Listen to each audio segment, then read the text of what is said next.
Good morning, East Alabama and West Georgia. This is Kevin Moon from God's Country. It's time for your primetime forecast on Dr. Don's weather. Now, here's my friend, Dr. Don.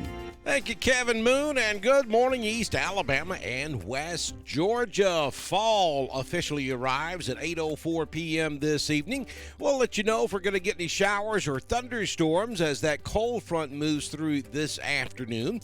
We'll take a sneak peek at your Friday night football forecast, and will we have tropical trouble in the Gulf next week? We'll answer all of those questions and a whole lot more coming up on this morning's edition of your Primetime Forecast for Thursday, September 22nd, 2022. From the Alpha Weather Center, Jamie Dukas, your local Alpha agent. Be sure you click that link at the top of this video so that you can get that cost-free, no-obligation insurance quote and become eligible to win some great prizes from Dr. Don's Weather and your local Alpha agent, Jamie Dukas. Let's jump right into the tropics because we do have a lot going on out there that we're going to really have to watch very closely as we head toward the middle to latter part of next week. The National Hurricane Center is beginning to they're beginning to show us what we may be dealing with next week. First, let's look at what's out there right now. Then we'll go take a look at what we may be looking at. And we have a lot happening. We have Gaston, who is continuing to move on off to the north. That's a fissure. We have Fiona, who is very slowly moving up the eastern seaboard. Not really causing that much of a problem other than some rough seas across the Atlantic region of the northeastern United States. But Fiona is kind of making us have a really good environment for development to her south. And so that red area to the south of Fiona is where we're really paying attention. And we expect to have a tropical storm, which will be Hermine. We're expected to have that develop down in this red hatched area pretty much at any time. And then we expect Hermine to move on off to the west, eventually turning to the north, and will most likely end up in the Gulf of Mexico as we head toward the middle of next week. And I'm afraid this is not good news. Now, let me give this to you with a little bit of a caveat here. The storm has not even formed yet. Now, we're beginning to see the disturbance form down there, but we don't have a hurricane yet. So there's always the possibility that things could go south and this system could potentially not develop the way we think it's going to. But I got to tell you, all the models are in pretty good agreement and have been now for several days, and we're talking at least a week in advance. All of those are good alarm signals that we need to pay attention to this as we head toward the middle and latter part of next week. So if this particular spaghetti model ends up verifying, if it is correct, then we're looking at the storm ending up in the southern or maybe southeastern Gulf of Mexico by Wednesday, Thursday of next week, potentially. And then we would be looking at landfall somewhere along the northwest Florida coast, maybe the Alabama coast. You folks in Mississippi, Louisiana, Texas, in the entire state of Florida cannot ignore this. There are some other models that push the storm further to the west. There are other models that push it further to the east.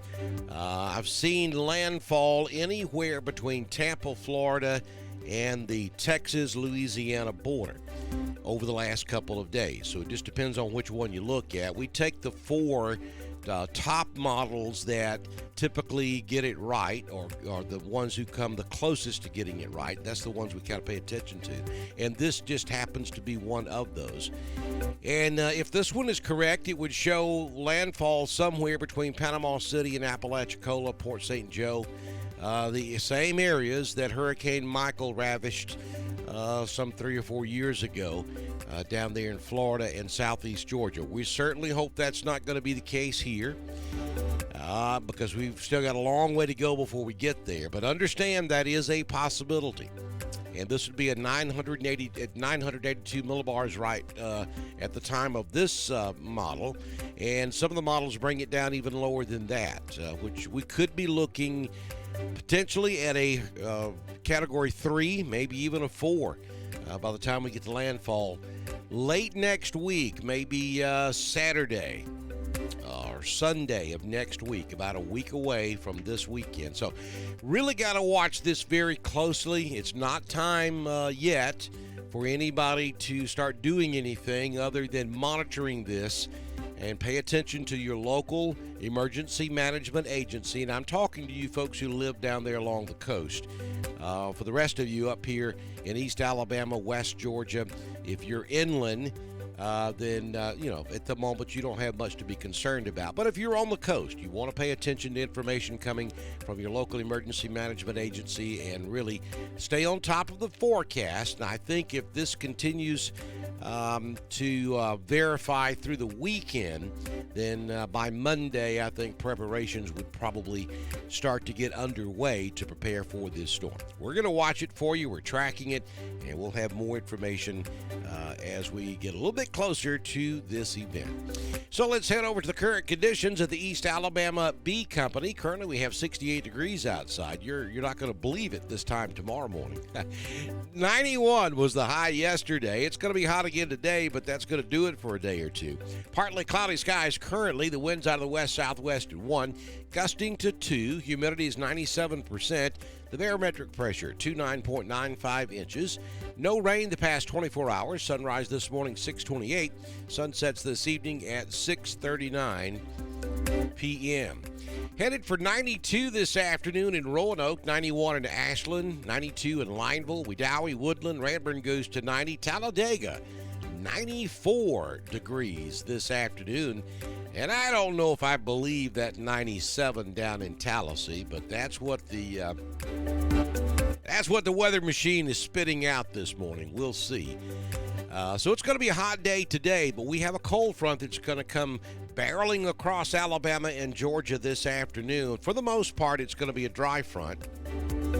We could see a shower or two, but it's really going to cool things off. I mean, we're going to go down into the mid-50s for overnight lows tonight, and temperatures tomorrow will be probably about 12 to 15 degrees cooler for daytime highs tomorrow versus today. It's going to be nice.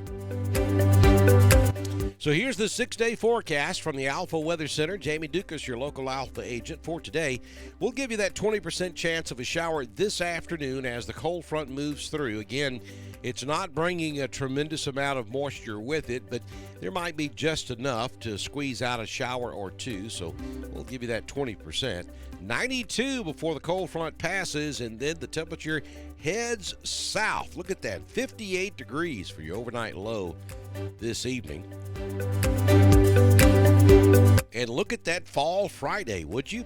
High temperature of 80. Most of you probably won't get out of the 70s for daytime highs tomorrow. And down to 56 for high school football. There'll be a little nip in the air. It certainly will feel like fall football tomorrow night.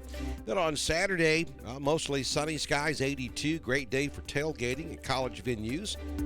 On Sunday, we'll have another cold front move through. A little better chance of a shower Sunday at 30%. That may linger into Sunday night. 84 will be the high. Monday, 81. And Tuesday, back to full-blown sunshine. High temperature of 80 degrees. And by Tuesday, Wednesday of next week, we will not be feeling any effects from the storm in the Gulf, but we will be getting much closer to knowing exactly what that storm system is going to do for us. So if you have any interest anywhere along the Gulf Coast, or if you have outdoor plans for the weekend of October 1, and you're going to want to really keep up with the weather forecast over the next several days, because it certainly could be changing, and changing very quickly.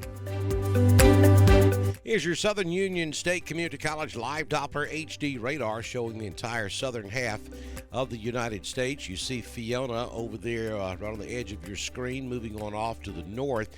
Fiona's a pretty strong hurricane, currently at Category 4 status, headed on up to the north, again causing some some high tides and seas along the eastern coast. But other than that, not a whole lot except for ship traffic. And then as we look across the United States, we have showers and thunderstorms up there just to the north of Oklahoma City, back over toward Kansas City, and then a storm system moving across the northeastern sections of the United States from Philadelphia up toward Boston and up into Maine. Across East Alabama and West Georgia at this hour, it is all quiet. We will watch that cold front move through this afternoon. And again, I think we will see some broken showers and maybe a few thunderstorms along that line, but I don't anticipate a big deal with today's cold front. I think the big story here is going to be the cooler temperatures as the cold front passes through. Don't forget to follow us over on Twitter. It's at DSTREN1040. We broadcast all of our weather information on Twitter, just as we do on Facebook, YouTube, and at DrDonWX.com. Thank you, Mr. Jeff Monroe at the East Alabama Bee Company and Miss Melissa Hughes at the Genesis Weight Clinic in downtown Roanoke. Both of those businesses are partners here on Dr. Don's Weather. And if you own a business, we have several slots open, and we would love to have you. All you have to do is send me a message on Messenger, and I can have you started by the time we do our very next weather forecast, which, if the good Lord's willing and the creek don't rise, will come first thing tomorrow morning, right here on Dr. Don's Weather.